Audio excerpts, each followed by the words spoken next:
अस्सलाम वालेकुम नाज़रीन, मां आहियां शुएब अली उमरानी ऐं तव्हां ॾिसी रहिया आहियो BR टाइम न्यूज़। सभ खां पहिरियां शामिल कंदासीं हीअ रिपोर्ट।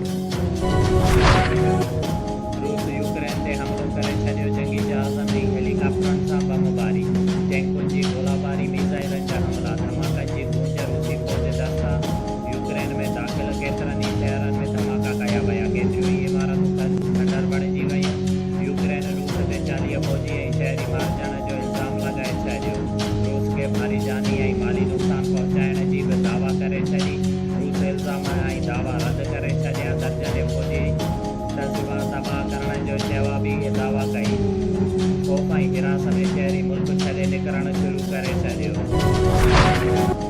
अमरीका, यूरोपियन यूनियन, बरतानिया ऐं अक़वाम मुतहिदा जो यूक्रेन ते रूस जे हमले जो सख़्त रद्दअमल।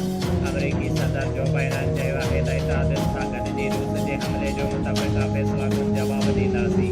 अमरीका रूस खां जर्मनीअ ताईं गैस पाइपलाइन ते पाबंदी मड़े छॾी। यूरोपीय यूनियन सख़्त तरीन पाबंदियूं लॻाइण जो फ़ैसिलो करे छॾियो। चयो त रूस खे आलमी तनाईअ जा नतीजा भोगणा पवंदा।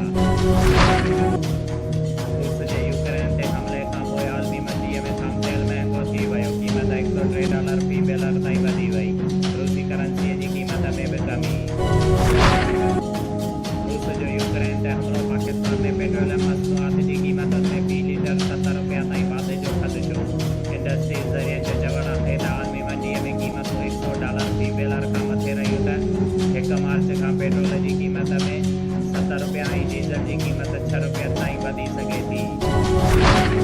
वज़ीर आज़म इमरान ख़ान जी रूस जे सदर ब्यूटन सां मुलाक़ात। बतरफ़ा तालुकात, गैस पाइपलाइन, अफ़गानिस्तान, जनूबी एशिया ऐं अहम अमूर ते ख़्यालनि जी देवश।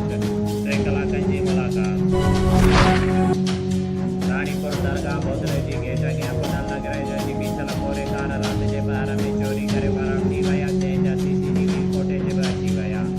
पर हद जी पुलिस अञा ताईं को नोटिस न वरितो आहे। वधीक मीडिया सां ॻाल्हाईंदो त चयो त लॻराइजो IG सिंध SSP खे रबर खां मुतालबो कई ते चयो त फौरी जवाबदार गिरफ़्तार करे चोरी थियल कार वापसि कराए ॾिनी वञे।